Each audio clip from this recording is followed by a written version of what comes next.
Most of us assume that if we spend tens of thousands of dollars slapping solar panels on the roof, we're buying a golden ticket to energy independence.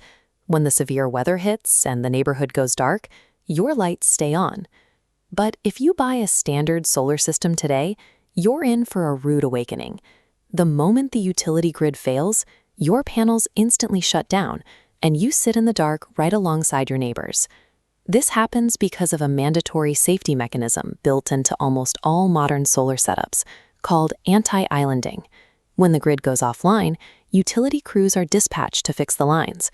If your solar panels kept generating power and feeding it back into the neighborhood grid, it could electrocute those line workers. So, by law, your system has to turn itself off. That means the expensive power plant sitting on your roof is completely useless during the exact moments you probably wanted it most. To fix this, you have to decide exactly how your home interacts with the grid. You have three structural choices: grid-tied, hybrid, or off-grid.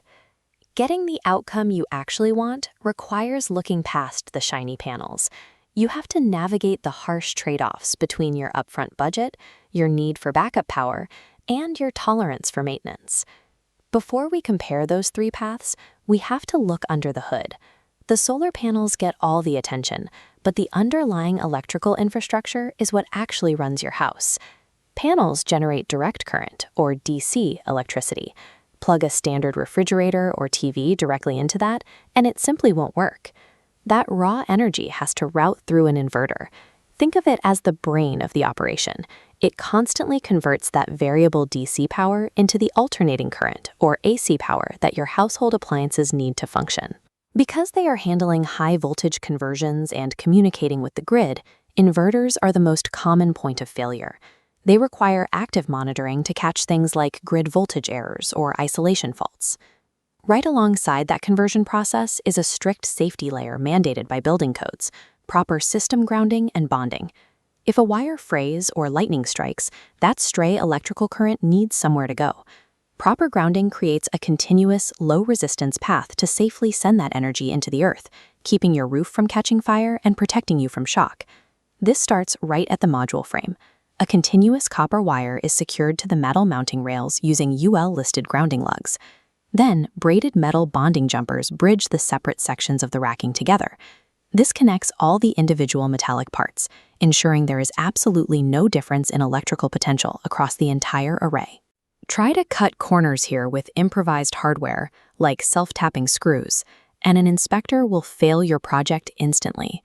Without a reliable inverter converting the power and strict code-compliant grounding keeping the physical structure safe, it doesn't matter which system type you pick. The array is just a dangerous liability. With that infrastructure in place, let's look at your first option, the standard grid-tied system. This is a solar array wired directly into your local utility grid, with absolutely zero battery storage. Because you aren't buying heavy chemical batteries, this setup demands the lowest upfront capital. That makes it the fastest route to a financial return on your investment. Instead of storing power on site, you use the utility grid as a massive virtual battery. You export your excess midday solar power onto the grid for credits, and then you pull that power back at night to run your house. But we already know the fatal flaw. Because of those mandatory anti-islanding rules, a grid-tied system shuts down completely the second the power goes out. There is also a rising financial risk. Utility companies across the country are actively reducing the value of the solar credits they give you, shifting to avoided cost pricing, where your daytime exports are worth pennies on the dollar. A grid-tied array remains the sharpest tool for slashing your monthly bill. Just know that you are leaving yourself entirely dependent on the utility company's physical reliability and their constantly changing billing rules. That brings us to the hybrid system. This setup pairs a grid-connected array with on-site lithium-ion batteries and a specialized backup gateway. During a blackout, the backup gateway legally and safely severs your home's connection to the dead utility grid. This satisfies the anti-islanding rules, allowing your panels and batteries to wake up and keep your home powered while the rest of the block is dark. It also acts as a financial shield. Instead of exporting your valuable midday solar power for a fraction of what it's worth, You capture it in your battery and deploy it yourself during the expensive evening hours. The trade-off is the price tag. Adding dedicated storage usually pushes the total project cost up by $15,000 or more. You also have to manage your expectations. A single battery does not magically replicate the entire utility grid for days on end. Most standard single battery setups are designed to back up your critical loads. It will keep your refrigerator cold, your internet running, and a few lights on. It will not run your 5-ton central air conditioning unit. A hybrid system gives up the absolute fastest financial payback.